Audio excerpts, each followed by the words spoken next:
तो अब जो है यहाँ पे आप देखो कि हम लोग कहाँ तक कर लिए थे और क्या क्या हुआ। ध्यान सब लोग देखेंगे। सबसे पहले यहाँ पे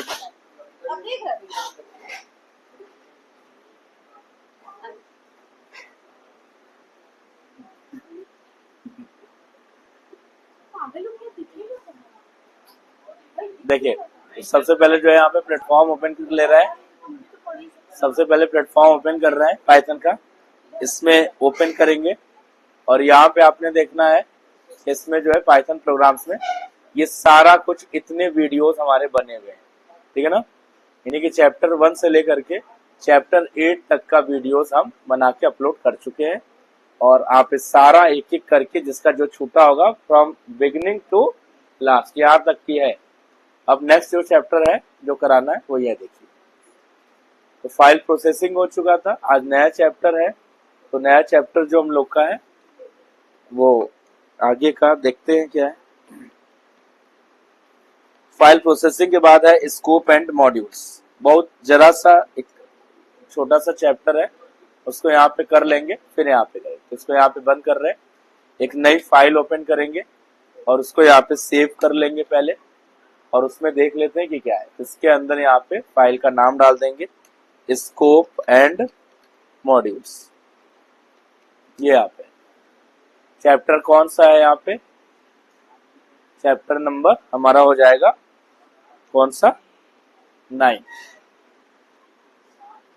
चैप्टर 9 ये यहाँ पे से। ठीक, अब इसमें क्या क्या चीज है इसको जरा सा देख लिया जाए और इसको स्टार्ट करते हैं पहले फटाफट। तो इसको जल्दी से खत्म कर लें और उसके बाद NumPy भी हम आज स्टार्ट कर देंगे आपका, ताकि वो पोर्शन कल तक का हो जाएगा। मतलब दोनों छोटे छोटे चैप्टर सब है, आज कल 2 दिन में आपका निपट। तो 353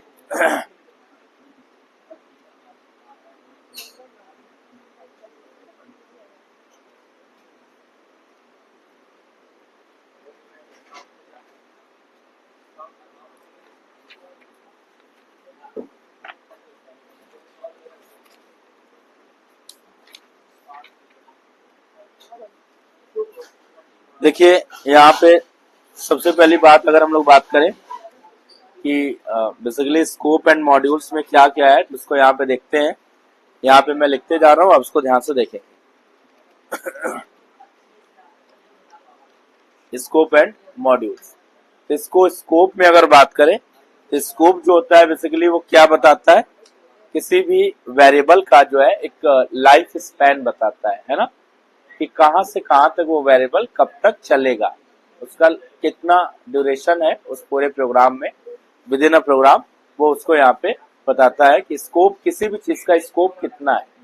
ठीक है ना, मतलब क्या एक मैक्सिमम स्कोप है या फिर मिनिमम स्कोप है, कितना है, वो सारी चीजें यहाँ पे होता है। और बेसिकली किस चीज का स्कोप होता है, 2 चीजों का स्कोप होता है, या तो हम लोग बात करें वेरिएबल्स का स्कोप होता है या तो हम लोग बात करें मेथड्स का स्कोप होता है। ठीक है ना, स्कोप जो है 2 टाइप के स्कोप आपको यहाँ पे मिलते हैं, एक लोकल स्कोप होता है और एक जो होता है वो कौन सा होता है, ग्लोबल स्कोप। ये 2 टाइप के स्कोप हम लोग को यहाँ पे।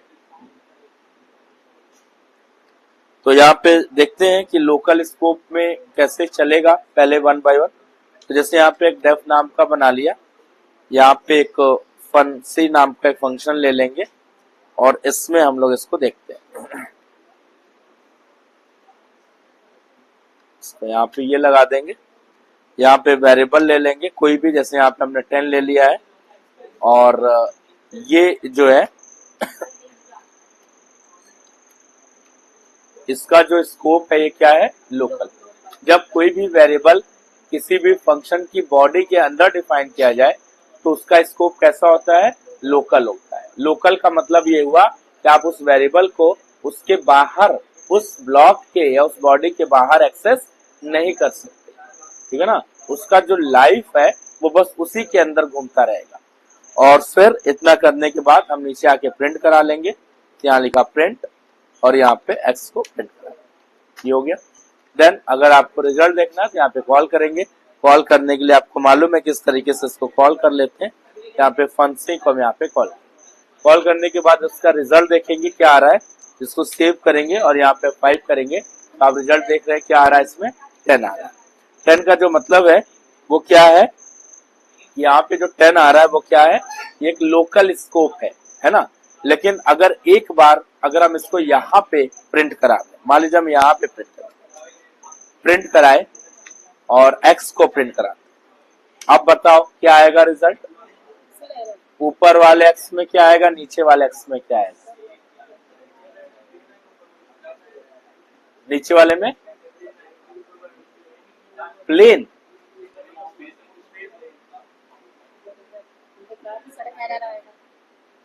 एरर आएगा। क्यों, क्योंकि हाँ मतलब प्लेन व्लेन कुछ नहीं, मतलब यहाँ कुछ स्पेस कुछ नहीं आता है ना, वो मतलब एरर किस लिए दे रहा है, इस वो एरर मतलब कि name x is not defined, ये बोल रहा है कि यहाँ पे जो आप एक्स यूज कर रहे हो this is not defined inside, मतलब outside of the function, outside of the block, ये कहीं ब्लॉक में बाहर ही जो है ग्लोबल लेवल पे कहीं है ही नहीं, इसको एक्स देखो कहीं मिल रहा है नहीं, क्योंकि जो हम एक्स प्रिंट करा रहे हैं वो एक्स प्रिंट कहाँ हो रहा है, मेन इंडेंट पे हो रहा है, मेन इंडेंट पे हो रहा है, और मेन इंडेंट पे एक्स की वैल्यू कहीं दी नहीं गई है, तो यहाँ से क्या करेगा, एरर जनरेट करेगा। लेकिन अंदर जो एक्स लिखा हुआ है वो उस इंडेंट पे एक्स की वैल्यू पड़ी है, तो जिस इंडेंट पे एक्स की वैल्यू उसको मिल रही है उस इंडेंट में तो प्रिंट कर दिया, तो एक्स की वैल्यू 10 वहां पे मिल रही है तो वहां पे उसने प्रिंट किया, तो वो जो x इज इक्वल टू 10 है वो ऊपर वाले x के लिए क्या है, लोकल, और नीचे वाले के लिए क्या है, कुछ नहीं है वो, क्योंकि वहां पे उसको वो मैटर ही नहीं कर रहा है, एक्सेस ही नहीं करने दे रहा है। लेकिन अब बताइए, अब हमने कर दिया x इज इक्वल टू 100, अब क्या आएगा रिजल्ट, अंदर वाले x में क्या आएगा, बाहर वाले x में क्या आएगा, अंदर वाले में ऊपर वाले में 100 आएगा। क्यों, क्योंकि अब जो है इसको देखो ऊपर x की वैल्यू 100 है, जैसे फंक्शन में आप पहला काम क्या करते हो, ये तो बन के रखा हुआ है, पहला फंक्शन की कॉलिंग होती है, ये उठ करके तुरंत जाएगा यहाँ पे, जैसे यहाँ पे पहुंचेगा तो उसको क्या मिलेगा, यहां से यहां नहीं जाएगा, यहां से कहां पहुंचा, यहां पहुंचा, डेफिनेशन पे पहुंचा, एक्स की वैल्यू क्या मिली इसको, 10 मिली, और 10 मिली इसने ला करके यहाँ पे 10 प्रिंट कर दिया।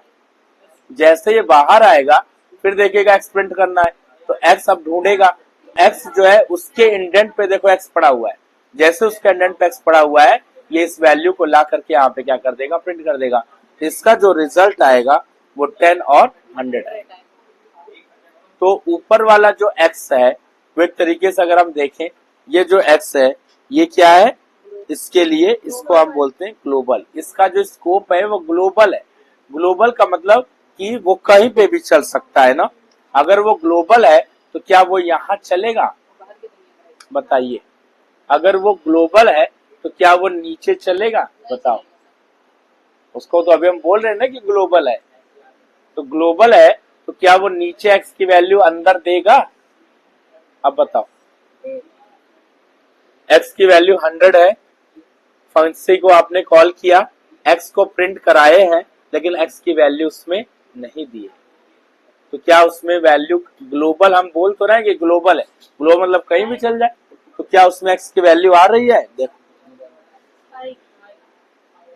समझ आ गई बात, लॉजिक, यानी कि आप यहाँ पे देख रहे हैं कि जैसे हम यहाँ पे एक्स को लिए हैं तो यहाँ पे लिखा है फंसी, यहाँ पे फंसी पे गया और इसमें कहीं पे भी वैल्यू नहीं है, लेकिन इसने तुरंत बस प्रिंट कराया है, तो प्रिंट एक्स, अब एक्स जो है कहीं है मेमोरी में, एक्स जो है जैसे आपने लिखा एक्स इज इक्वल टू 100 वो वेरिएबल मेमोरी में लोकेट हो गया, उसकी वैल्यू 100 चली गई है, अब वो एक्स को प्रिंट हो रहा है तो एक्स की रिक्वेस्ट वो मेमोरी से उठाएगा 100 को, this will print the 100 and after that ये जब इंडेंट क्रॉस करेगा बाहर आएगा रिटर्न करके तो भी एक्स की वैल्यू ये 100, दोनों में 100 और 100 आ रहा है, समझ आ रही बात।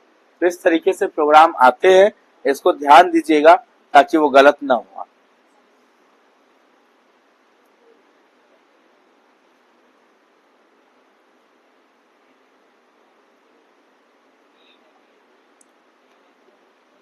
अब देखिए,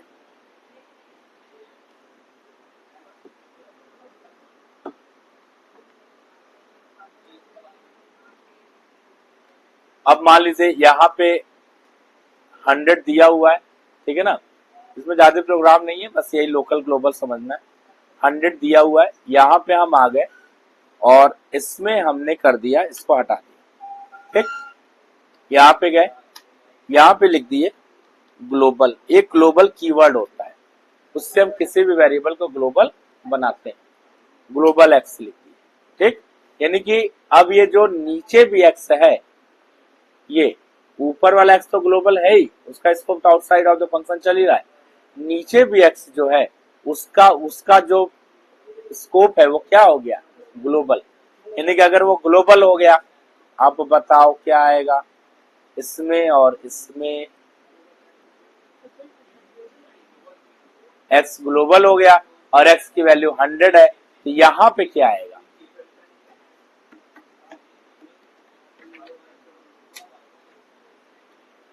टेन 100 गया। अब क्यों, क्योंकि यहाँ पे, हाँ यहाँ पे एक्स की वैल्यू 100 थी, समझिएगा। लेकिन हम आपको बताए थे जैसे उस वेरिएबल में दूसरी वैल्यू जाती है तो दूसरी वैल्यू क्या कर देती है, ओवरराइट कर देता है। कैसे इसने ओवरराइट किया, ओवरराइट क्यों कर पा रहा है, क्योंकि ये भी क्या बन गया है, ग्लोबल बन गया है। अगर आप किसी लोकल को भी ग्लोबल बनाना चाह रहे हैं तो उसको इस तरीके से ग्लोबल बना सकते हैं। और जैसे इसको ग्लोबल बनाएंगे, अब इसका एक्सेस जो है वो बढ़ जाएगा। यानी कि उसने क्या किया, 10 ने 100 को ओवरराइट कर दिया।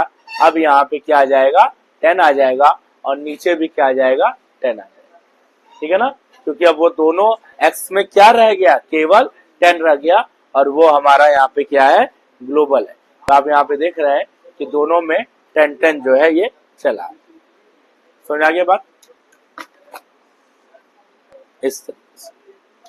तो यहाँ पे तीन चीजें आपको मिली, एक लोकल स्कोप मिला, एक ग्लोबल स्कोप मिला और एक ग्लोबल कीवर्ड मिला। ये कीवर्ड जो हम लोग यहाँ पे यूज कर रहे हैं, इसके थ्रू हम लोग किसी भी वेरिएबल को ग्लोबल बना रहे हैं। तो ये चीज आपको यहाँ पे देखना है।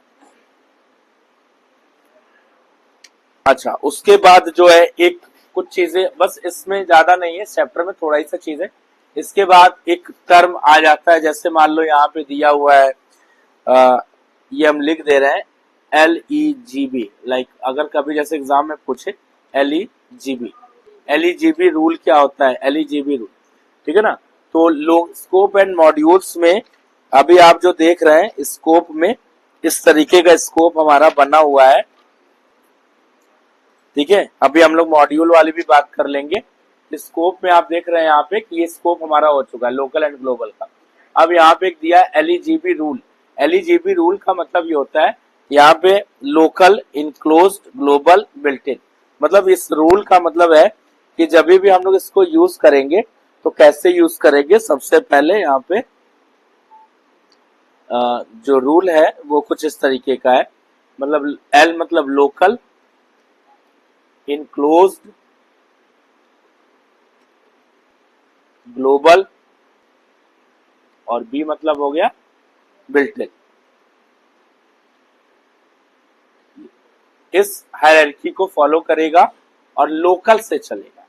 यानी कि सबसे लीस्ट जो प्रायोरिटी है वो लोकल की है, फिर इनक्लोज्ड है क्या क्या चीजें, फिर ग्लोबल और फिर बिल्ट इन, मतलब जो चीज ऑलरेडी कुछ मॉड्यूल या चीज है। मतलब ये हायरार्की दिया है कि हम लोग इसी हायरार्की को फॉलो करते हैं। तो अभी हम लोगों ने लोकल और ग्लोबल को इसी मेथड से फॉलो किया है। ठीक है ना, कि लोकल सबसे नियरेस्ट है और ग्लोबल जो है वो आउटसाइड भी चल रहा है। ये चीजें यहाँ पे आपको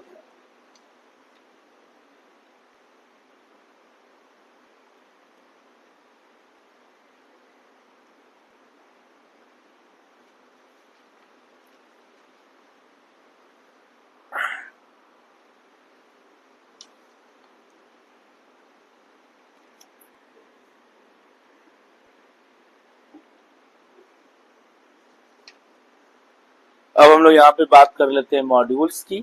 मॉड्यूल्स क्या होते हैं, तो मॉड्यूल्स बेसिकली जो है बने बनाए आपके कुछ ऐसी लाइब्रेरीज होती हैं जिनमें हमको मॉड्यूल्स मिल जाता है।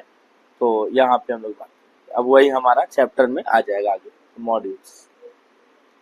ये मॉड्यूल्स यहाँ पे स्टार्ट। मॉड्यूल्स जो होते हैं वो कुछ बिल्ट इन होते हैं, मतलब बिल्ट इन होते हैं, पहले से बने बनाए होते हैं। हम लोग उसको यहाँ पे यूज करते हैं। कैसे यूज करते हैं, जैसे देखिए, मतलब एक तरीके से आप यहाँ पे लिखे बिल्ट इन। ये जो है बिल्ट इन बने होते हैं पहले से, ठीक है ना। इसको यूज करने के लिए हम लोगों को यहाँ पे इम्पोर्ट नाम का एक कीवर्ड लगाना पड़ता है, इम्पोर्ट। और जो भी आपको मॉड्यूल यूज करना है, जैसे मैथ मॉड्यूल यूज करना है, यहाँ पे मैथ लिखेंगे और फिर उसके सारे फंक्शंस चलाएंगे, ठीक है ना। रैंडम के सारे फंक्शन चलाने हैं, इम्पोर्ट रैंडम लिखेंगे, फिर उसके सारे फंक्शन चलाएंगे, जो कि हम इसके पिछले वाले चैप्टर में बता चुके हैं ना। तो मैथ्स है, रैंडम है, इस तरीके से तमाम आपको मॉड्यूल्स यहाँ पे मिलेंगे। इसके अलावा पाइथन में बहुत सी मॉड्यूल्स हैं, जैसे numpy है, मैटप्लॉटलिब है, ठीक है ना, और भी बहुत से मॉड्यूल्स हैं। जो भी मॉड्यूल्स आपको चलाना होगा उसके लिए हम लोग सबसे पहले उस मॉड्यूल्स को क्या करेंगे, इंपोर्ट करेंगे। इंपोर्ट करके चेक करेंगे कि वो चल रहा है या नहीं चल। सपोज करिए जैसे यहाँ पे हम लोग कुछ मॉड्यूल्स के फंक्शंस चला रहे हैं, तो जैसे मान लीजिए यहाँ पे हम लोग आ गए, इस प्रॉम्प्ट पे आ गए और यहाँ पे जाने के बाद नीचे इसमें आ गए, यहाँ पे आ गए। इसमें आप देखिए, जैसे मान लीजिए हमने यहाँ पे चलाया PI, तो अभी PI इज नॉट डिफाइंड दे रहा है। यहाँ पे प्रिंट भी करेंगे, प्रिंट, यहाँ लिखा PI को अभी समझ नहीं पा रहा है कि PI है क्या, तो आपको क्या लिखना है यहाँ पे, अब PI बताना PI क्या है। एक ऐसा मतलब एक आइडेंटिफायर्स है जो कि हमें कहीं ना कहीं अपनी वैल्यू रिटर्न करके देगा, ठीक है ना, ठीक है ना। तो अब पाई का मान ये देगा, लेकिन इसके पहले आपको इसका मॉड्यूल लगाना पड़ेगा कि ये जितने भी मेथड्स मैथमेटिकल हैं वो किस मॉड्यूल में है, मैथ्स मॉड्यूल में। तो मैथ मॉड्यूल यहाँ लिखना पड़ेगा, तो आपको यहाँ पे लिखना मैथ और डॉट लगा के पाई। अभी भी नहीं आया, क्यों, मैथ डॉट जब PI लिखे हैं तो भी नहीं आया, क्यों, क्योंकि इसने कुछ नहीं दिया। तो अगर नहीं दिया तो पहले हम यहाँ पे चेक करेंगे, IMPORT इम्पोर्ट और मैथ लिखेंगे। अब जब इम्पोर्ट मैथ लिखेंगे, अब हम यहाँ पे देखेंगे, इसको हम यहाँ पे आ गया, समझ गया। तो अगर आपको कोई भी, अगर आप मैथमेटिक्स का फंक्शन चला रहे हैं, जैसे पाई है, SQRT है, पाव फंक्शन है, तमाम फंक्शंस होते हैं, उसके लिए सबसे पहले हमको उसकी लाइब्रेरी यहाँ पे इंस्टॉल करनी पड़ेगी। आप देखें कैसे काम किया, यानी कि मैथ डॉट पाई जब लगा रहे थे तो काम नहीं कर रहा था, पाई अपनी वैल्यू नहीं दे रहा था, लेकिन जैसे ही हम इम्पोर्ट मैथ लगाए हैं तुरंत वो इम्पोर्ट मैथ यानी कि मैथ वाली लाइब्रेरी एक्सेस हो गई, एक्टिव हो गई। जो बिल्ट इन थी लेकिन एक्टिव नहीं थी, उसको हमने एक्टिव किया, एक्टिव हो गया है। अब एक्टिव होने के बाद अब जैसे आप उसको प्रिंट कराए तुरंत अपनी वैल्यू दे दी, समझ गए। तो इस तरीके से जैसे आप देख रहे हैं यहाँ पे कि कोई भी मॉड्यूल जब हम लोग यूज करते हैं तो सबसे पहले उसको यहाँ पे एक्टिव कर लेंगे, उसकी जो भी लाइब्रेरी, तब उसको यहाँ पे चलाएं। ऐसे ही हम लोगों का जो अब आगे का जो मॉड्यूल है जो कि हम लोगों को पढ़ना है, उस मॉड्यूल के बारे में हम लोग यहाँ पे बातचीत करेंगे। तो हमारा आगे का जो मॉड्यूल है वो नया है और उसको यहाँ पे चेक करें। तो चेक करने के लिए पहले हम यहाँ पे चेक कर दे रहे हैं और फिर उसी चैप्टर में हम कंटिन्यू कर देंगे, ठीक है ना। आगे से नया चैप्टर चाहे तो ले लें, चाहे उसी में हम कंटिन्यू कर देंगे। तो देखिए, अब जैसे हमें करना है numpy, हमारा जो नया मॉड्यूल है वो क्या है, numpy। तो numpy में अब पहले हमको numpy के कोई भी मेथड चलाएंगे, कोई भी numpy एक बनाया है पहली से लाइब्रेरी है ना, तो उस लाइब्रेरी में जब आप उसको चलाएंगे कोई भी मेथड तो काम नहीं करेगा, जैसा भी मैथ का नहीं कर रहा था। तो आपको सबसे पहले क्या करना पड़ेगा, उसको, अगर वो बिल्ट इन है तो उसको लोड करना पड़ेगा, और अगर वो बिल्ट इन नहीं है, लोडेड नहीं है, उसको पहले हमें वहां पे ला करके रखना पड़ेगा। मतलब अगर लोडेड है तो एक्टिव करेंगे, और अगर वो प्रीलोडेड नहीं है तो उसको पहले लोड करेंगे मेमोरी में और फिर उसको एक्टिव करेंगे या यूज में लेंगे। चलिए चेक करते हैं। सारी लाइब्रेरीज आप यूज करने से पहले इसको चेक कर लीजिए ताकि उसके मेथड यूज करते समय दिक्कत क्रिएट ना करे। तो यहाँ पे हम लिखेंगे इम्पोर्ट numpy, लिखना है, एंटर करेंगे, देखिए नहीं आया ना, नो मॉड्यूल नेम्ड numpy, यानी कि ये लोडेड नहीं है। अब हम लोग इसको लोड करेंगे, ठीक। अगर आप प्रैक्टिकल दे रहे हैं, थ्योरी दे रहे हैं, थ्योरी में तो उसके सारे सवाल आते हैं, प्रैक्टिकल दे रहे हैं, प्रैक्टिकल में अगर numpy का क्वेश्चन आता है तो आप सबसे पहले इसको इंस्टॉल करें, नहीं तो ये इस तरीके का एरर आएगा, एक भी क्वेश्चन इसका चलने वाला नहीं। तो इसको इंस्टॉल कैसे करते हैं, पहले आप लाइब्रेरी को इंपोर्ट करके चेक कर लीजिए, अगर है, अगर इंस्टॉल्ड होगा तो ये जो एरर आ रहा है वो एरर इस स्टेटमेंट लिखने के बाद नहीं आएगा। जैसे इंपोर्ट मैथ लिखे थे तो कोई एरर नहीं आया था क्योंकि वो मैथ लाइब्रेरी पहले से इंस्टॉल्ड है। समझारी बात। तो अगर numpy इंस्टॉल्ड होगा सिस्टम में तो आप यहाँ से क्रॉस चेक कर लीजिएगा, कोई एरर इस तरीके का नो मॉड्यूल का नहीं आएगा। अगर आ रहा है इसका मतलब इंस्टॉल नहीं है, हमें उसको लोड करना, इंस्टॉल करना। आफ्टर दैट आपके पास परमिशन मिलेगा कि आप उसके सारे मेथड्स को यूज कर पाए। चलिए इंस्टॉल कैसे करेंगे ध्यान से देखिए। इसको यहाँ से मिनिमाइज कर देंगे, उसका भी अपना एक स्टेप है। इसको हम यहाँ से बंद कर दे, चाहे नया पेज ले जाएगा तो यस कर। चलिए इंस्टॉल कैसे करना है, सबसे पहले आप ध्यान से देखिए, ये वाला आप प्रॉम्प्ट ओपन करिएगा, कंट्रोल ओ करेंगे। कंट्रोल ओ करने के बाद आपको मालूम है इस तरीके का डायलॉग बॉक्स आ जाएगा। इसमें स्क्रिप्ट्स पे जाइएगा, डबल कोट्स करके यहाँ से इसको कॉपी कर लीजिएगा। कॉपी कर लेंगे, कोई भी लाइब्रेरी इंस्टॉल करनी है इसी पाथ इसी प्रोसेस से करेंगे, ठीक। कॉपी करने के बाद हम इसको यहाँ से बंद कर देंगे, इसको मिनिमाइज कर लेंगे और विंडो आर करके कमांड प्रॉम्प्ट ओपन कर लेंगे। तो सीएमडी पे जाएंगे, यहाँ से कमांड प्रॉम्प्ट आ जाएगा, ओके कर लेंगे। ये हमारे पास यहाँ पे आ गया, ठीक। ये हमारा कमांड प्रॉम्प्ट आ जाएगा, जहाँ से कमांड को लोड करेंगे। लोड करने के लिए अब ये जो यूजर्स रेस का पूरा डायरेक्टरी है उसको हटाएं, सीडी स्लैश कर देंगे, एंटर मारेंगे, हम अपने मेन प्रॉम्प्ट पे आ जाएंगे सी ड्राइव पे, ठीक। आने के बाद सीडी लिखिएगा, स्पेस दीजिएगा और कंट्रोल वी करके पूरे पाथ को यहाँ पे पेस्ट कर देंगे, ठीक है ना। पूरा पाथ आ जाएगा, एंटर कर देंगे। अब हम उस पाथ में चले आए हैं क्योंकि जो भी लाइब्रेरी इंस्टॉल होगी पाइथन के उसी प्रॉम्प्ट में जाकर के इंस्टॉल होगी, ना कि आप उसको डेस्कटॉप पे इंस्टॉल कर देंगे। समझ रही बात, तभी तो वहां से उठाएगा सारी लाइब्रेरी, है ना। अब यहाँ पे आने के बाद अब हमको इंस्टॉल करना है। अभी तक हम केवल पाथ कॉपी किए, ठीक। अब इंस्टॉल कैसे करेंगे, यहाँ लिखना है पिप इंस्टॉल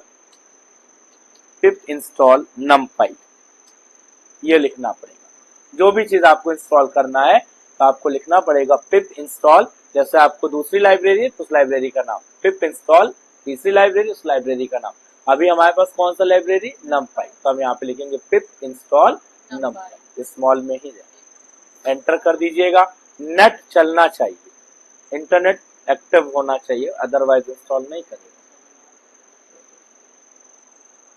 करना पड़ेगा ना, वो सब चीजें प्री रिक्वेस्टिक होती हैं। देखिए अब ये चल रहा है, आजकल सबके पास तो नेट होता है, किसके पास नहीं। मैं कह रहा हूँ पेपर के पास ये सब प्री लोडेड होगा तो आपको मिलेगा, नहीं होगा तो आपको नहीं करना होगा, बात खत्म। वो आपको गाइडलाइन दे देंगे क्या करना है, ठीक है। अब इसको चलने दीजिए, ये पूरा हो जाए फिर हम लोग बताएं। हाँ, अब ये देखिए डाउनलोड हो रहा है, सब कुछ लिख रहा है यहाँ पे, डाउनलोड हो जाए। अगर सक्सेसफुली हो जाए, कोई एरर नहीं आए तो फिर हम लोग आगे बढ़ा जाए। अभी हो रहा है, हो गया है हमारे ख्याल सक्सेसफुली का मैसेज तो आ गया है। अब एक बार इसको मिनिमाइज करेंगे और चलेंगे यहाँ, एक बार और उसकी प्रॉम्प्ट को चेक कर लेते हैं। अब एरर नहीं आना चाहिए क्योंकि अब इंस्टॉल हो चुका। देखिए अब एरर नहीं आया ना, इसका मतलब अब इंस्टॉल हो चुका, देखो हो गया ना। तो अब ये लाइब्रेरी इंस्टॉल हो चुकी है। आपने यहाँ पे स्टेप देख लिया कि कैसे होती है। अगर आपको इसकी फोटो क्लिक करनी है कर सकते हैं, अदरवाइज वीडियोस में पूरी रिकॉर्डिंग हो रही है, ठीक है ना। तो इस तरीके से हम लोग यहाँ पे कोई भी लाइब्रेरी आपको करना होगा तो आप बड़े आराम से इस पाथ पे जाके करिएगा। बस उस पाथ को यहाँ पे ध्यान देंगे कि कैसे उसको करना है, ठीक है ना। ये सारी चीज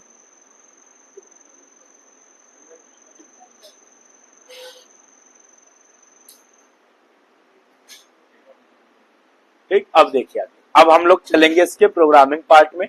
तो numpy में अब हम लोग आते हैं, पहले हम यहाँ पे आएंगे, कंट्रोल एन करेंगे, एक न्यू फाइल लेंगे, इसको सेव करेंगे। फाइल का नाम जो है हम अपने फोल्डर में डालेंगे।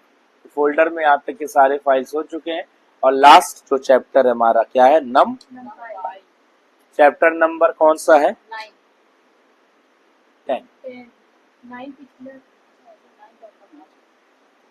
ठीक है ना। टोटल देखिए पाइथन में 10 चैप्टर हमने बना दिया, टोटल 10 चैप्टर बना दिए पूरे, और 10 चैप्टर का वीडियो चला गया, 9 चैप्टर हो गया, ठीक है ना। 9वें वाले चैप्टर में एक चीज और बतानी थी, हालांकि पूछता नहीं एग्जाम में, लेकिन वो बता देंगी बाद में भी कभी, कोई दिक्कत नहीं है, ठीक है ना, कि हम लोग अपना कैसे मॉड्यूल बनाते हैं। जैसे आपने लाइब्रेरी बनी बनाई यूज कर रहे हैं ना, अब हम अपना कैसे बनाएंगे वो भी एक होता है, ठीक है ना। उसको हम लोग बाद में भी देख लिया जाएगा, फिलहाल अभी जो जरूरत वाला है उसको देख लें, क्योंकि टाइम का शॉर्टेज है। तो यहाँ पे हम लोग यहाँ पे ले लिए और यहाँ से स्टार्ट कर। तो नमपाई, नमपाई को हम लोग यहाँ पे बोलते हैं न्यूमेरिकल पाई, न्यूमेरिकल पाइथन, पाई मतलब पाइथन, न्यूमेरिकल पाइथन। तो जितने भी न्यूमेरिकल कैलकुलेशंस होते हैं मैथ्स के, उन सभी चीजों को सॉल्व करने के लिए यहाँ पे क्या यूज करते हैं हम लोग, नमपाई का यूज करते हैं। और ये बेसिकली आपका सारे न्यूमेरिकल कैलकुलेशंस के लिए यूज किया जाता है। साइंस में, रिसर्च में, मैथमेटिकली जितनी भी चीजें होती हैं उन हर जगह हम इसका यूज करेंगे, ठीक है ना। और इसके साथ साथ जो है इसमें हम यहाँ लिख दे रहे हैं, कुछ चीजें लिख भी दे रहे हैं ताकि आप उसको लिख लीजिएगा, न्यूमेरिकल पाइथन और न्यूमरिक पाइथन, ठीक है ना। और सबसे बड़ी चीज है कि ये एक ओपन सोर्स मॉड्यूल है, ओपन सोर्स मॉड्यूल है, ठीक है। उसके बाद जो है that provides fast mathematical computations on arrays and matrixes.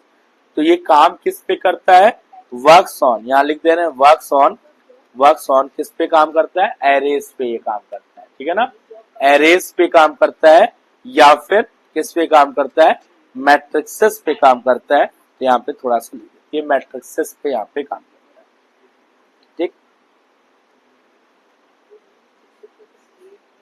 अब एरेज और मैट्रिक्सेस जो भी होती हैं ये सबसे इंपॉर्टेंट पार्ट होती हैं, खास करके मशीन लर्निंग के लिए ये सब चीजें आगे जाकर के पाइथन में बड़े इंपॉर्टेंट हो जाती हैं।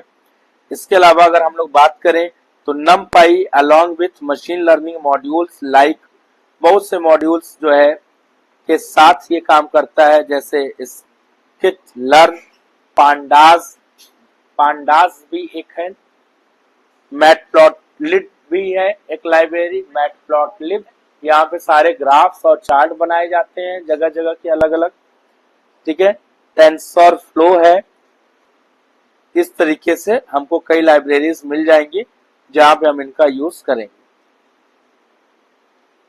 और दूसरी चीज हम आपको बता दिए कि जब भी आपको यूज करना हो, जहां पे भी यूज करना हो, तो सबसे पहले यहाँ पे लिखना पड़ता है। तो हमने यहाँ पे लिख दिया इंपोर्ट नमपाई, इंपोर्ट नमपाई। अब ये इंस्टॉल्ड है, आप इसको अपने प्लेटफॉर्म पे पहले लिखेंगे आइडियली पे, उसके बाद इसको एक्सेस करेंगे प्रोग्राम तभी। इंपोर्ट नमपाई, या फिर इसको ऐसे भी लिख सकते हैं कि इंपोर्ट नमपाई एज एनपी, या एनपी की जगह XYZ कुछ भी ले सकते हैं, ठीक है ना। तो एनपी का मतलब क्या है, एज एनपी मतलब वो उसका एलियास है। एनपी क्या है, हमारे नमपाई का एलियास है।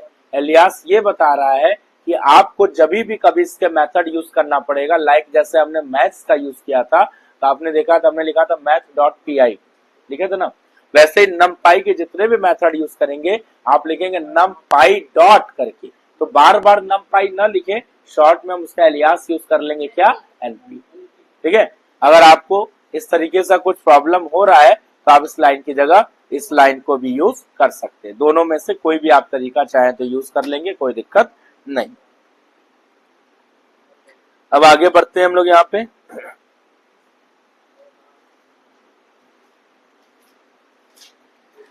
आपको कुछ इसमें अभी बेसिक फंक्शंस मिल जाएंगे, उसको भी हम लोग देखेंगे।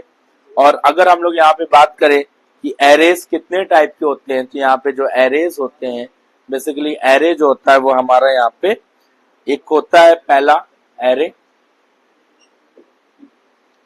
एरे जो है पहला जो होता है ये होता है 1D array, 1D array, 1D मतलब वन डायमेंशनल एरे, ठीक है ना।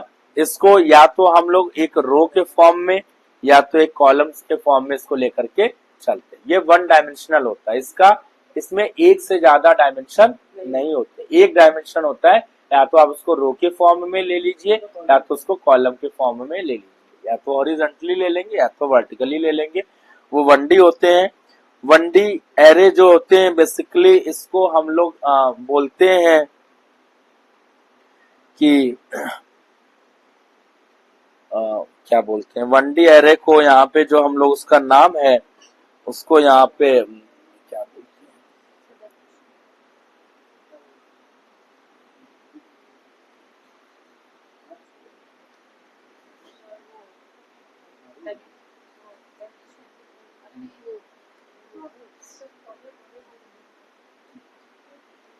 वन डी एरे को क्या बोलते हैं, वन डी एरे क्या बोलते हैं, तो पढ़ा होगा सब लोगों ने, एरे तो सभी ने पढ़ा है। वन डी एरे जो कि एक रो या कॉलम के फॉर्म में होता है, इसको नॉर्मली हम लोग क्या बोलते हैं, इसका नाम नहीं याद आ रहा हमारे पास, अभी याद आएगा बता देंगे आपको। अभी हम यहाँ पे देखते हैं दूसरा जो एरे होता है,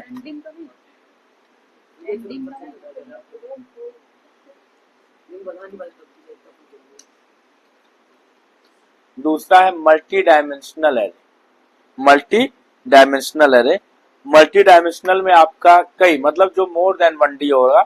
अच्छा, इसको हम लोग बोलते हैं, यहाँ पे लिख देना वेक्टर। क्या बोलते हैं, वेक्टर।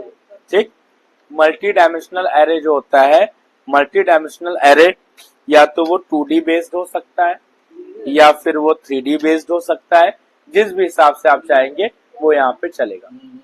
ठीक है, वेक्टर ही होता है, लीनियर एरे वो प्रोग्रामिंग का भाषा है, वेक्टर उसको बोलते हैं। ठीक, मल्टी डायमेंशनल में जो 2D या 3D एरे होता है, तो यहाँ पे आप देखेंगे कि अगर 2D का मतलब हो गया एक रो होगा और एक कॉलम होगा, जिसको यहाँ पे हम लोग बोलते हैं मैट्रिक्स। क्या बोलते हैं, मैट्रिक्स।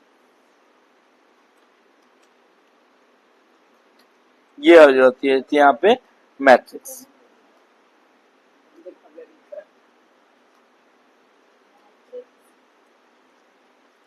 ठीक है ना, तो ये हो जाएगी मैट्रिक्स। तो मैट्रिक्स में जो है इसका स्पेलिंग देख लेना, क्या गलत है, MAT होगा ना, MATRIC, ये मैट्रिक्स है ना। यहाँ पे इसको क्या बोलते हैं, मैट्रिक्सेस या मैट्रिक्स बोलते हैं, जो कि 2D होता है। 2D में एक रो होता है और एक कॉलम होता है, तो एक रो और कॉलम से क्या बनता है स्ट्रक्चर, मैट्रिक्स उसको बोलते हैं ना, पढ़ा होगा मैट्रिक्स। और एक है तो उसको वेक्टर बोलते हैं, या फिर आप उसको लीनियर एरे भी बोलोगे प्रोग्रामिंग में, बट यहाँ पे हम लोग वेक्टर या मैट्रिक्स बोलते हैं। चलिए आगे बढ़ते हैं।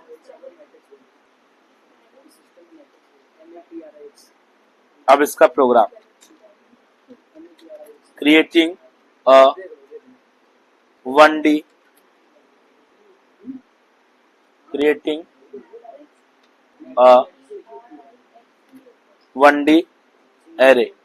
आपको एक 1D एरे बनाना है, तो हम लोग एरे यहाँ पे देखते हैं, एरे जो होता है वो एक लीनियर फॉर्म होता है। लीनियर मतलब एक लाइन में चलता है, ठीक है ना।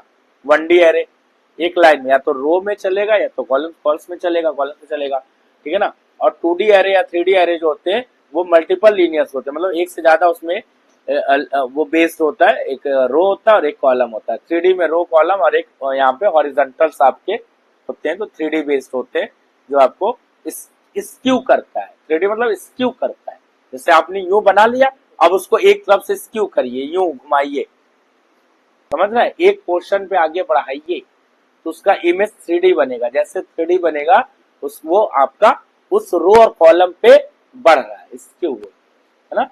ये सबसे पहला हम लोगों ने इंपोर्ट यहाँ पे कर लिया है। इंपोर्ट आप कहीं पे भी कर सकते हैं, सबसे टॉप पे कर लीजिए या फिर आपको जहां चाहिए वहां पे कर लीजिए, कोई दिक्कत नहीं है। तो हम लोग पहले से कर चुके हैं, अब आगे बार बार इंपोर्ट नहीं करना है। प्रोग्राम आप बार बार बनाएंगे, इंपोर्ट एक बार करेंगे खाली, ठीक, यानी कि बार बार इंपोर्ट कर रहे हैं, क्या फायदा। यहाँ पे लिखना है हमें, एक एरे लेनी है। एरे देखिए ऐसे ले रहे हैं, यहाँ पे ध्यान से लोग देखेंगे 2, 4, 6, यहाँ पे एरे ले ली है। अब ये देखिए कौन सा एरे है, एक लीनियर एरे, जिसको यहाँ पे 1D एरे बोलते हैं। अब यहाँ पे 1D एरे है, इसको यहाँ पे प्रिंट करने के लिए हमारे पास मेथड है np.array। np.array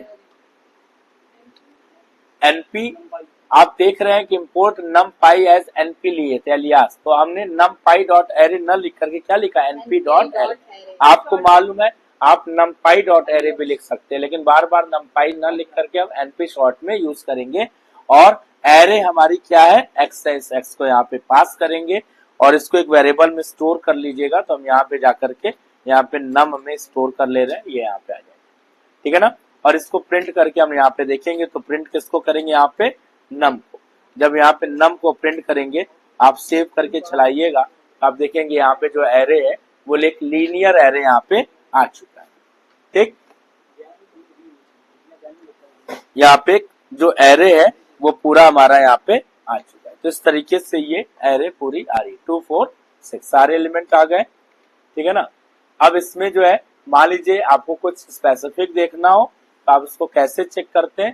तो जैसे मान लीजिए अगर हम यहाँ पे एक्स लिखें, अगर आपने यहाँ पे लिखना है प्रिंट, देखिए प्रिंट, अगर हम यहाँ पे लिखते हैं एक्स ऑफ 0, तो एक्स ऑफ 0 पे क्या आ जाएगा, इसको जाके यहाँ पे कमेंट लगाएंगे। एक्स ऑफ 0 पे क्या आ जाएगा, यहाँ पे आप देख रहे हैं केवल 2 आ रहा है, मतलब ये इंडेक्स वैल्यू दे रहा है कि एक्स ऑफ 0, मतलब एक एक इंडेक्स पे अगर आप एक्सेस करोगे तो बहुत टाइम लग जाएगा, है ना। तो उसके लिए आपको एक तरीका और होता है कि हम लूप या तो चला लेते हो, लूप चला के भी एक्स ऑफ 5 प्रिंट करा देते, लेकिन यहाँ पे बना बनाया सब मेथड है, तो आपको लूप भी चलाने की जरूरत नहीं, कुछ नहीं करना, बस मेथड यूज करना है, कॉल करना है। तो अगर हम x of 0 array, this will also start from 0 index and कब तक, टिल साइज -1। तो इसकी लेंथ कितनी है, 3 है ना, लेकिन अगर हम 0 से चलेंगे तो 0 1 2 तक चलेंगे। तो 0 से स्टार्ट करते हैं, जैसे लिस्ट में या टपल में स्टार्ट करते थे, सेम वैसे ही, या स्ट्रिंग में स्टार्ट करते थे, तो 0 से लेकर के चलेंगे। तो 0 1 2, अगर आप यहाँ पे 2 डाल देंगे, देखिए अभी आप यहाँ पे 0 की जगह अगर आपने 2 कर दिया, अब इसमें कुछ इस तरीके से आ जाएगा 6। लेकिन जैसे आप यहाँ पे 3 करेंगे, अब इसमें आप देखेंगे यहाँ पे लिख दिया आएगा list index out of range. ये जो लिस्ट आपने क्रिएट करी है 1D एरे की, ये आउट ऑफ रेंज आप डाल रहे हैं, क्योंकि यहाँ पे 3 कहीं है नहीं, क्योंकि 0 से स्टार्ट किया है, तो 0 1 2 ये चले। जिस तरीके से हम इसको एक्सेस यहाँ पे कर सकते हैं, लेकिन सिंगल लाइन हमें एक्सेस न करना पड़े, इसलिए हम इसको कुछ इस तरीके से एक्सेस न करके हम यहाँ पे क्या करेंगे, हम यहाँ पे जाकर के इसको एक मेथड यूज करेंगे और मेथड के थ्रू हम स्टोर कराएंगे और देन हम उसको वहां पे प्रिंट करा लेंगे। तो हम इसको यहाँ से हटा करके और इस लाइन को कट करके लगा देते हैं यहाँ पे, ये यहाँ।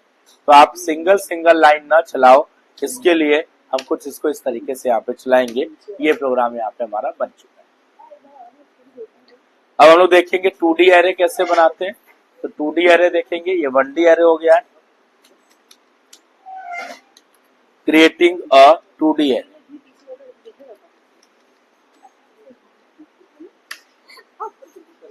एरे में देखिए यहाँ पे इंपोर्ट नमपाई हम पहले ही कर चुके हैं, हमें बार बार नहीं करना है, ठीक है।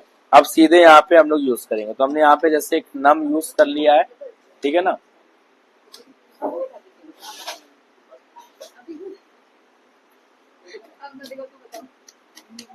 np.array और यहाँ पे ब्रैकेट लगा दीजिएगा। ब्रैकेट लगाने के बाद ये ऐसे एक ब्रैकेट ले लेंगे, ध्यान से देखिएगा भाई, पहला एक ब्रैकेट स्टार्ट करेंगे, ठीक है ना। इसके बाद एक ब्रैकेट और लगाएंगे, इसमें आपको लिखना है 1 2 3 4, ठीक, ये हो गया। इसके बाद कॉमा लगाएंगे और फिर एक ब्रैकेट और लगाएंगे, इसमें नंबर दे देंगे, जैसे यहाँ पे हमने दे दिया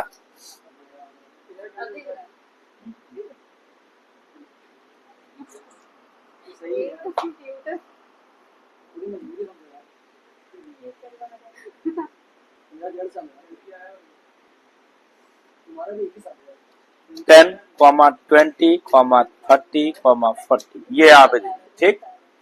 उसके बाद आप देखो ये कुछ इस तरीके से बनेगा। देखिए पहले ये बना, फिर ये नीचे आएगा, इस तरीके से आएगा, और फिर अगर 2D एरे है, मतलब 2 डायमेंशन है ना, तो 2 डायमेंशन में आपको बनाना है कितने रोज और कितने कॉलम।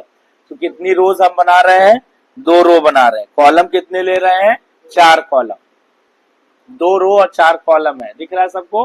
रो ऐसे है और कॉलम्स ऐसे हैं वर्टिकल, 2 रो और 4 कॉलम यहाँ पे बन चुके हैं। उसके बाद यहाँ पे हम लोग आएंगे, इसको यहाँ पे बंद कर दीजिएगा। इसको बंद करने के बाद इसको पहले ये वाला बंद करेंगे ब्रैकेट और फिर ये वाला ब्रैकेट बंद करिएगा, ऐसे ये पूरा बन जाएगा ऐसे, ठीक है ना। यानी कि आप ध्यान दीजिए, जब हम सिंगल डायमेंशन लिए थे तो एक ब्रैकेट का यूज किए थे, डबल डायमेंशन है तो कितने स्क्वायर ब्रैकेट जा रहे हैं, दो, है ना। एक सिंगल लिया, दोनों को एक मेन डबल ब्रैकेट में होल्ड किया और सारा सब कुछ एक मेन पैरेंथेसिस में चला गया, जो कि एरे नाम का वो क्या है, फंक्शन है। ये एरे नाम का वो क्या है, फंक्शन है। मतलब हम यहाँ पे डायरेक्ट इसको यूज कर रहे हैं इस तरीके से। अगर आप इसको कहीं स्टोर करोगे तो फिर आपको बाद में इसको कॉल करना पड़ेगा, लेकिन आप डायरेक्ट इसमें ले रहे हैं तो पैरेंथेसिस के अंदर ही पूरा एक साथ यहाँ पे लिखा जा रहा है। अब यहाँ पे देखो प्रिंट, अब ये प्रिंट कर लिया जाए यहाँ पे numpy nums, क्या है, nums जो भी वेरिएबल है। और यहाँ पे अब मान लीजिए, अब देखिए, अब इसको समझो, ये 0 पे है, ये 0 है, ठीक। ये मतलब ये देखो, ये पहली वाली रो है ना, तो पहली वाली रो को हम क्या बोलेंगे, 0 रो। दूसरी वाली रो को कौन सा रो बोलेंगे, फर्स्ट रो। 0 और 1 क्योंकि 2 है, कॉलम पढ़िए, 0 1 2 3, ठीक है ना, 0 1 2 3। तो हम बोलेंगे कि हमको यहां से, मान लीजिए आपने यहां पे कर दिया नम्स, हमने नम्स खाली प्रिंट करा दिया पूरा। अब देखते हैं पूरी मैट्रिक्स, तो रो और कॉलम्स के मिलने से क्या बना है, मैट्रिक्स बना है, ऐसे बना है ना पूरा, मैट्रिक्स उसको बोलते हैं, ठीक। अब इसको सेव करके जब आप इसको चलाएंगे तो देखिए पूरी मैट्रिक्स आ गई है कंप्लीट। ये नीचे वाली ये मैट्रिक्स है, ये मैट्रिक्स आ गई है ना, ये देख रहे हैं आप, मैट्रिक्स आ गया नीचे वाला, ठीक। हाँ तो एग्जिटेड उतारिए, अब इस पे कोई ऑपरेशन नहीं कर रहे हैं ना, अल्ट 3 से कमांड लगा रहे हैं, कमेंट दे रहे हैं। ये मैट्रिक्स, ये पूरी मैट्रिक्स आ रही है ना, पूरी मैट्रिक्स आ रही है जैसे मैट्रिक्स हमने दिया था। अब इसमें देखिए, अब इसमें हम कहें, हमें जो है, जैसे यहाँ पे हम लोग इंडेक्स दे रहे थे, यहाँ पे इंडेक्स, हम बोले कि हमें इसमें 2 प्रिंट कराना है, 2 प्रिंट करना है, कैसे करें। तो पहले चेक करेंगे कि 2 है कहाँ पे। तो अगर आपको 2 करना है, यहाँ पे जाकर के इस लाइन को कमेंट लगा रहे हैं, यहाँ पे आइएगा, यहाँ पे ये लगा ना, इंडेक्स देते हैं ना, जैसे x ऑफ 1 दिए थे, तो कौन 2 कहाँ पे है, फर्स्ट वाली रो में है, फर्स्ट रो में, फर्स्ट रो में किस कॉलम पे है, 0 रो 1 कॉलम। यहाँ लिख देंगे 0,1, 0 रो 1 कॉलम। कोई लूप नहीं चलाना, सब लूप चला, मेथड यूज करना। 0 रो 1 कॉलम पे क्या आ जाएगा, 2 आ जाएगा।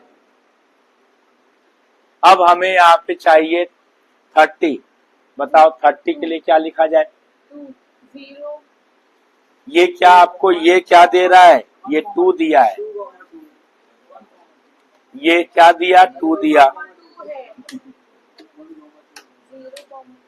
अब हमें 30 चाहिए, तो 31 रो पे है, पहले रो देते हैं और रो के अंदर कॉलम्स होते हैं ना, ये चीज आपको पहले से भी मालूम है, जब HTML में भी यही काम करते थे, TR के अंदर TD, तो रो के अंदर कॉलम, यानी कि 1 के अंदर 0 1 2, तो क्या आ जाएगा, यहाँ पे आ जाएगा 30।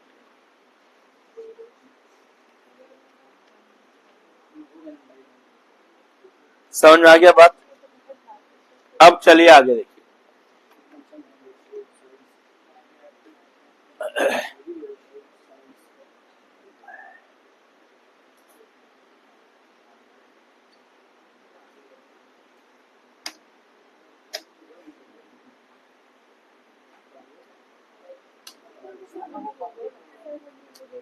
ND array. एनडी एरे क्या होता है, एन डायमेंशन एरे बोलते हैं ना, ये डायमेंशन नंबर रिटर्न करता है। तो यहाँ पे लिख दे रहे हैं एन डायमेंशनल एरे।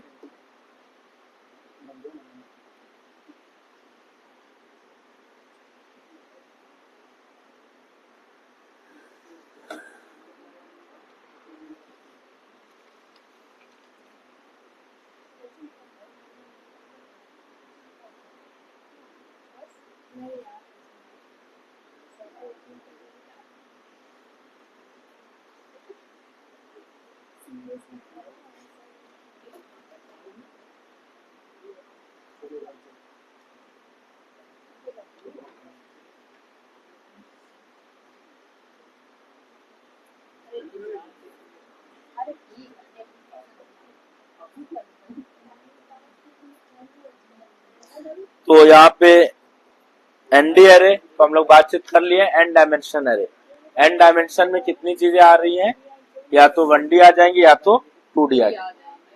अब आगे देखिए एरे एट्रीब्यूट, एरे एट्रीब्यूट्स, इसमें देखते हैं क्या क्या है। अब जितने भी मेथड्स हैं वो सारे मेथड्स आपको देखना है 1 by 1, तो उसको देखा जाए। पहला मेथड दिया हुआ है ndim, NDIM, ठीक। ये क्या करेगा,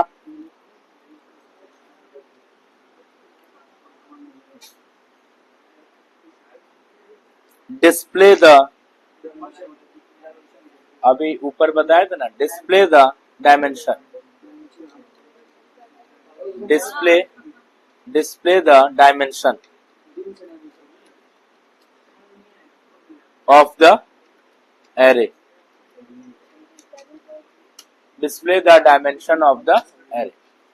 तो डायमेंशन बताएगा यहाँ पे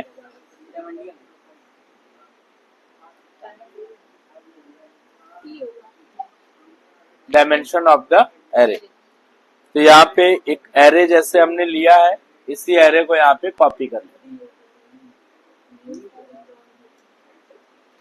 कॉपी कर लेंगे, यहाँ पे पेस्ट कर लेंगे। पेस्ट करने के बाद नीचे आ जाएंगे। अब आपको जितने बाय जितने का लेना है उतने बाय उतने का ले सकते हैं। जैसे कितने बाय कितने की मैट्रिक्स है, कितने बाय कितने की मैट्रिक्स है, 2 by 4 की मैट्रिक्स है, 2 by 4 की मैट्रिक्स है। 2 by 4 की अगर मैट्रिक्स है तो टोटल नंबर ऑफ एलिमेंट कितने हुए इसमें, 8। 2 into 4 कर देंगे, टोटल एलिमेंट देखिए काउंट करिए 8 है ना, ठीक। अब देखिए अगर ऐसी कोई मैट्रिक्स जो जितने बाई जितने की हो लेकिन उसमें रोज और कॉलम की संख्या बराबर न हो, उसको हम लोग बोलते हैं नॉन स्क्वायर मैट्रिक्स। लेकिन ऐसा मैट्रिक्स जिसमें रो और कॉलम बराबर इक्वल होते हैं, पढ़ा होगा ना सब पहले का, है ना। क्यों, फिजिक्स में नहीं पढ़े हो कभी, इंटर में नहीं पढ़े हो कि सब यहीं पे पढ़ो। तो स्क्वायर मैट्रिक्स क्या होता है, स्क्वायर मैट्रिक्स में जब रो और कॉलम बराबर हो, जैसे अगर 2 रो है तो 2 कॉलम, 4 रो है तो 4 कॉलम, उसको क्या बोलते हैं, स्क्वायर मैट्रिक्स।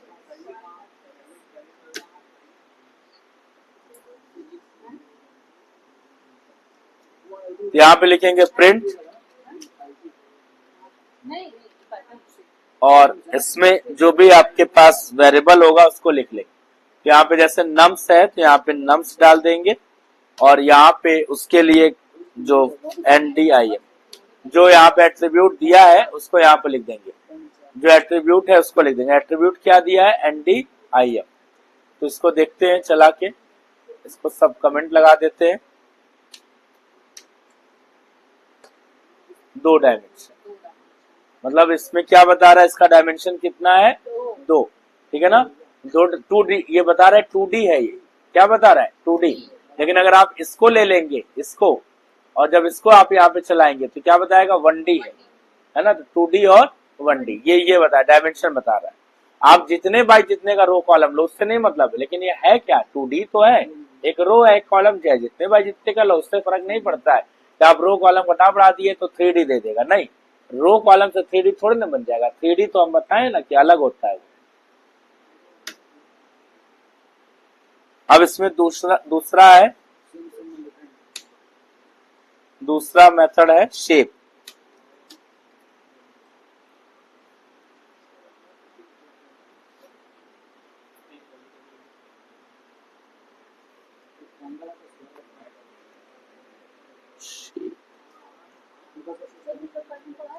शेप क्या करेगा, बस यहाँ लिख दे रहे हैं, रिटर्न, शेप को नहीं चलाएंगे, returns a tuple of integers, a tuple of integers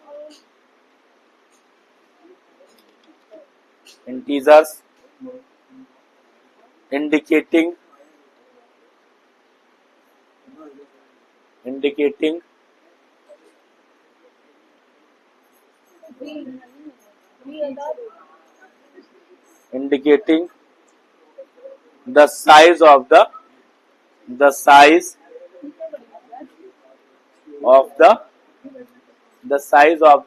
array,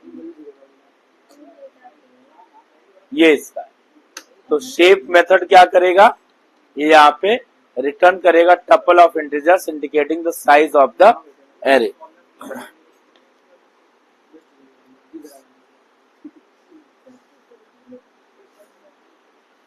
चलिए देखते हैं इसको।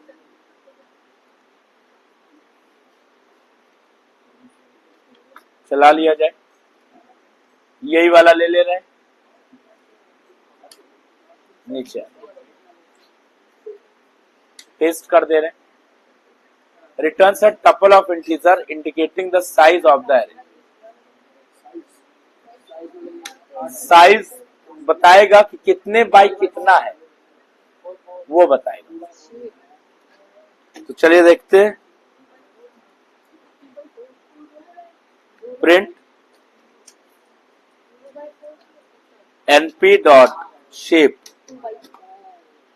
शेप किसका है, नम्स।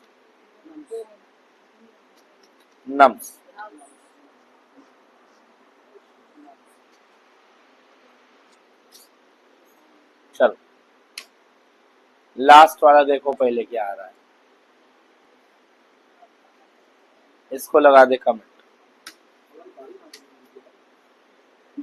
ये दे रहा है 2/4 की मैट्रिक्स है, ये वो रिटर्न करता है in the form of tuple, this will return the size of matrix. कितने बाय कितने की मैट्रिक्स है, 2/4 की। 2 रो है और 4 कॉलम।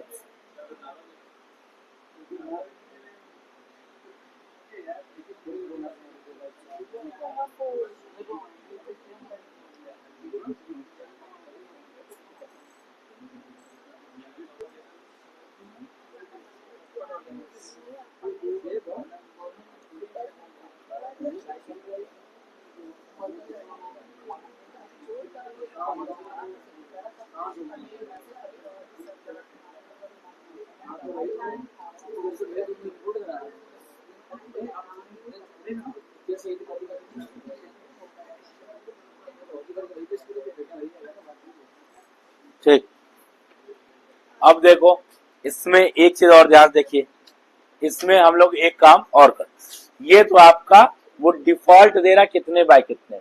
अब अगर आप ये जो हमारा कितने बाय कितने में है, 2/4 में है ना, 2/4 में हमको इसको मान लीजिए चेंज करना है, 2/4 में इसको चेंज करना है। हम चाहते हैं कि ये जो है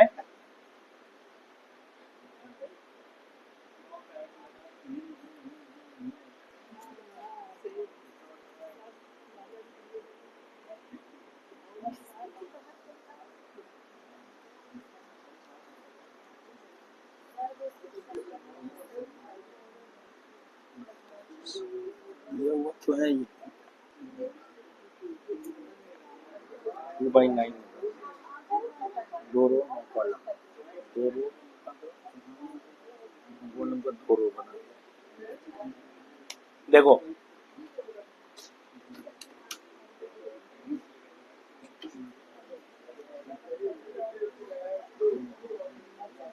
आठ है, 8 एलिमेंट है, 8।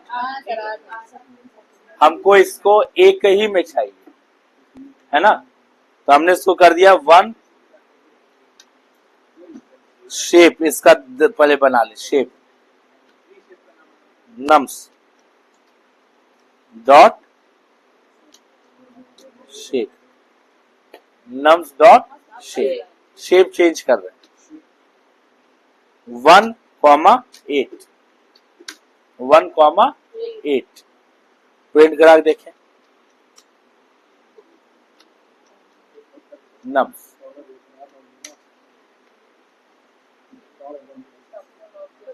कुछ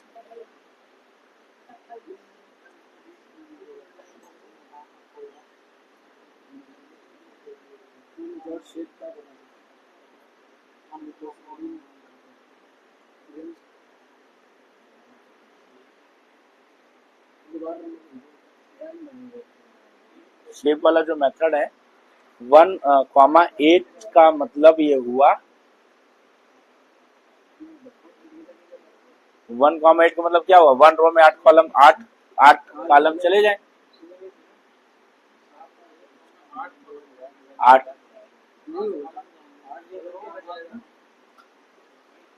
ये क्या बोल रहा है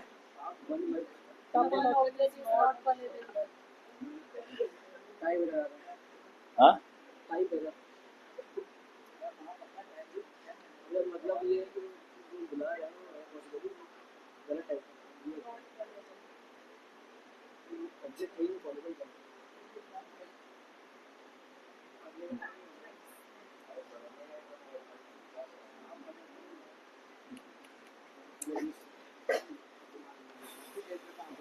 अच्छा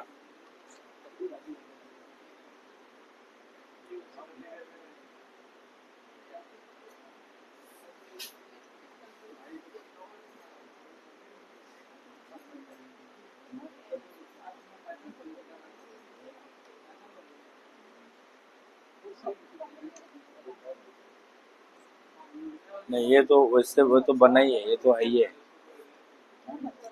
ये काहे नहीं चल रहा है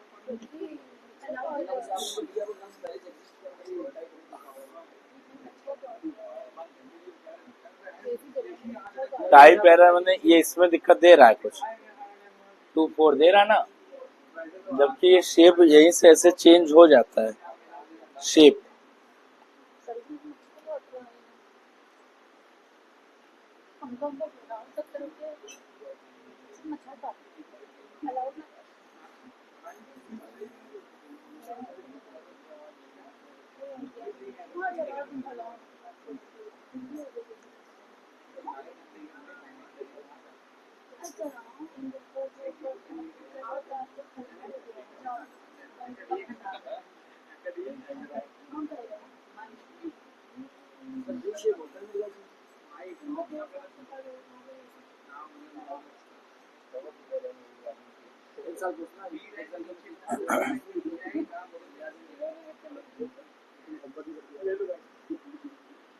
टू 9 इसमें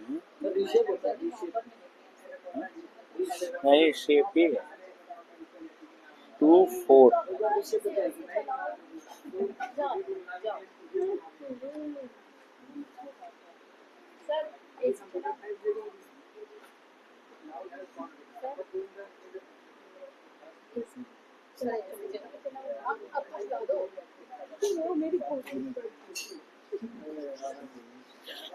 ये समय आप लोगों को बताए थे ये वाला शेप वाला चला भी था तब सबसे वाला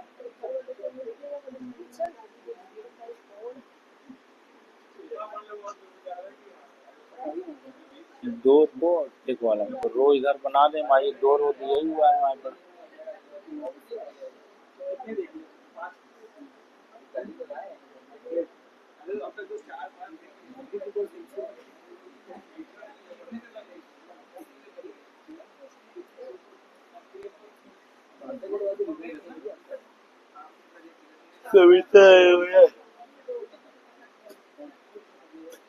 सविता अरोड़ा में बहुत गलती है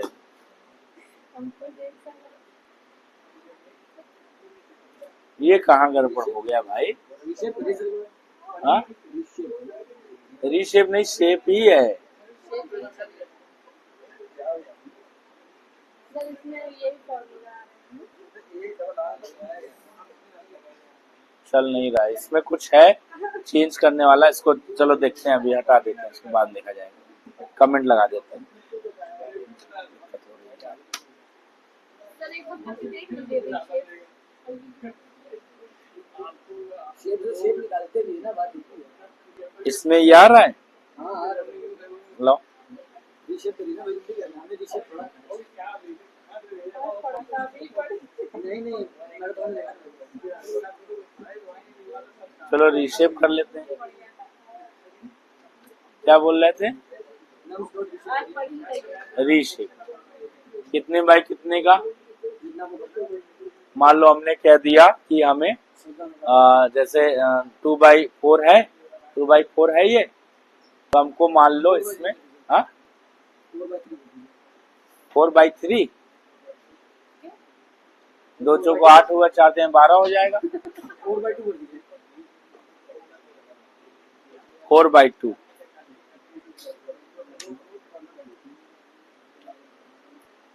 नहीं है। ये 2/4 ही तो आ रहा है, 2/4 ही आ रहा है। 4 बाई रीशेप ने कहा दिया 4/2।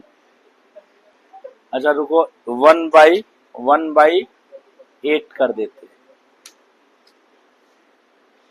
नहीं आ रहा। उसमें देखे देखे जरा, उसमें देखे।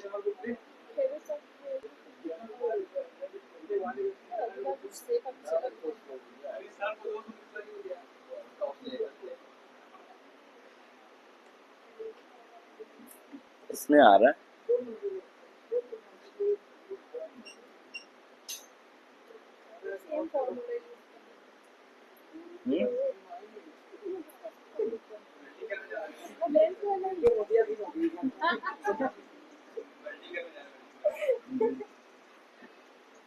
गाँव की शादी में इसमें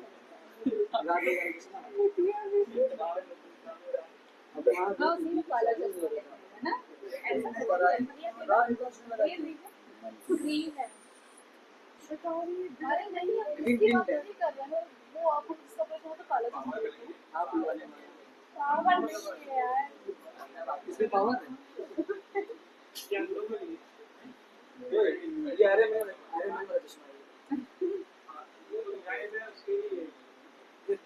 जिसके है उसको तो मैं दिखा दे रहा हूँ।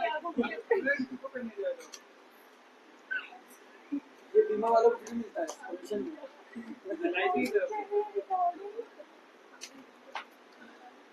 अब आ गया 1/8। ये यहाँ पे जो है, अच्छा वेरिएबल आपने पहले हाँ अवेलेबल। अब रीशेप करो इसको, क्या है, अब यहाँ पे हमने रीशेप कर दिया। अच्छा 1/8 लिखते हैं, 1/8 शेप करके देखो, शेप शेप को आप शेप फाइंड करने शेप नहीं है, री शेप फाइंड करने के लिए, और रीशेप इसमें गलत दिया है, रीशेप। रीशेप में आएंगे 1/8। अब चेंज कर लेते हैं, मान लो इसमें चेंज करते हैं। अब क्या करना है, मान लो 8 है तो 4/2 का बना ले, 4/2, 4 यानी कि 4 रो हो जाए और 2 कॉलम्स। इसको यहाँ पे कर दो बंद, 4 और 2 का हमको मैट्रिक्स दिख जाए वहां पे, या चलो ये भी देख लेते हैं। आ गया 4 2 का मैट्रिक्स, समझ गए? ये रीशेप है, सही, करेक्ट, गुड, थैंक यू।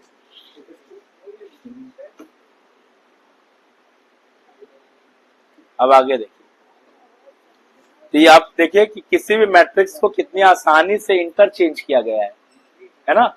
मतलब 2/4 की मैट्रिक्स को 4/2 बना दिया, और अपने हिसाब से, अपने कन्वीनियंट के हिसाब से जितना भी हम चाह रहे हैं उसको उस तरीके से चेंज कर रहे हैं। बस वहां पे मेथड जो लग रहा है वो कौन सा है, रीशेप मेथड का यूज यहाँ पे किया। तो इसको यहाँ पे आप लिख देंगे क्या, रीशेप। रीशेप मतलब कहीं भी कोई लॉजिक कोडिंग मतलब यहाँ पे नहीं करना है, न लूप चला रहे, न कोई सिंटैक्स लिख रहे हैं, कोड कर रहे हैं, बस बने बनाए सब कुछ है, उन्हीं का यूज करके यहाँ पे करा। आगे देखो,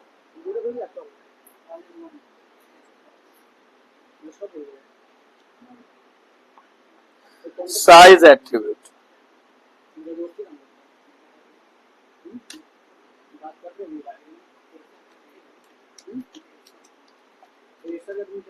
साइज एट्रीब्यूट, साइज एट्रीब्यूट में क्या करेगा, कोई भी एक हम लोग एरे ले लेंगे, जैसे यहाँ पे एक एरे दिया हुआ था ऊपर से,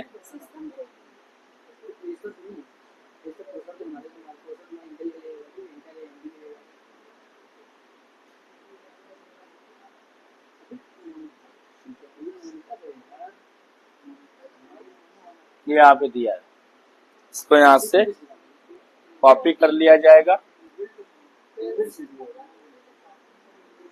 ये यहाँ पूरा कॉपी करके और नीचे लाके यहाँ पे पेस्ट कर दिया। इसको यहाँ से डिलीट कर देंगे। साइज में देखो, यहाँ पे देखो x में वैल्यू दिया है,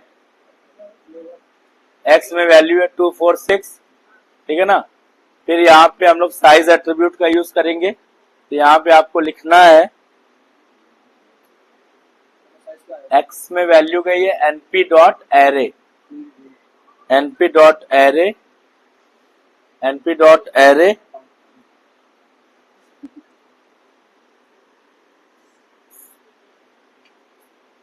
ये हो गया यहाँ, और इसमें लिखना है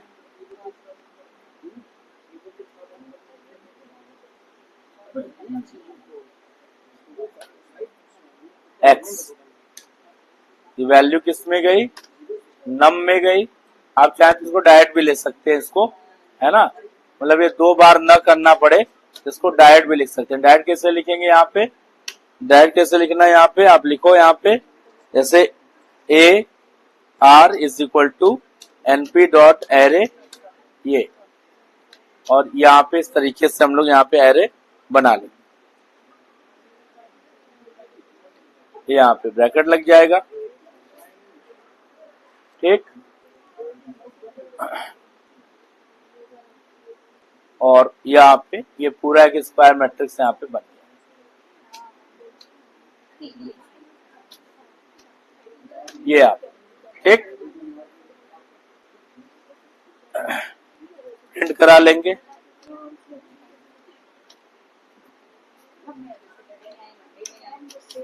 एरे साइज, ठीक, comma AR dot size, AR dot size, ठीक। अब इसका साइज, इसको कमेंट लगा देते हैं, कितना साइज, 3 है, 3 है सर, 3 है सर, इसको कमेंट लगा दो, 3 आ। एरे की साइज कितनी आ रही है, 3। यहाँ पे साइज एरे का चेक करने के लिए हम लोग के पास जो मेथड है वो कौन सा मेथड है, कौन सा यहाँ पे यूज किए, साइज वाला एट्रीब्यूट। मेथड नहीं, वो एट्रीब्यूट है ना। जैसे ऊपर एक आपको अभी मिला था एक NDIM, वो भी एट्रीब्यूट था, लिखे थे ना ऊपर, ये भी एट्रीब्यूट है। मेथड होगा तो मेथड वाला फंक्शन का साइन लगेगा।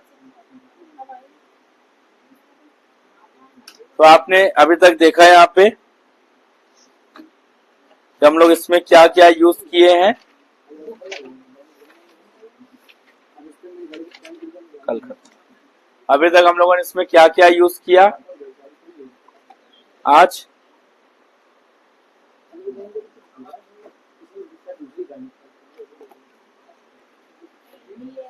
देखो आज हम लोग क्या क्या किए, जल्दी से उसको एक बार रिव्यू कर ले फटाफट।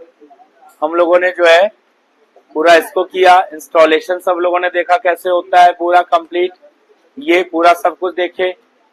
इसके बाद यहाँ पे आए 1D एरे 2D एरे के बारे में देखे, 1D array vector 2D array matrix, दोनों एरे को कैसे डिजाइन करेंगे। उसके बाद फिर हम दोनों एरे में से कैसे उसके इंडेक्स वैल्यू को रिटर्न करेंगे, साइज कैसे रिटर्न करेंगे, मैट्रिक्स को कैसे हम इंटरचेंज करेंगे, ठीक है ना, रो को कॉलम में, कॉलम को रो में, या जितने बाय जितने की आपको चाहिए उस हिसाब से हम यहाँ पे चेंज करके प्लस साइज कैसे निकालेंगे 1D 2D एरे की सारी बातचीत यहाँ पे हो चुकी है, ठीक है ना। अब इतना आप कर लीजिएगा, इतना, इसको यहीं पे समाप्त कर रहे हैं आज।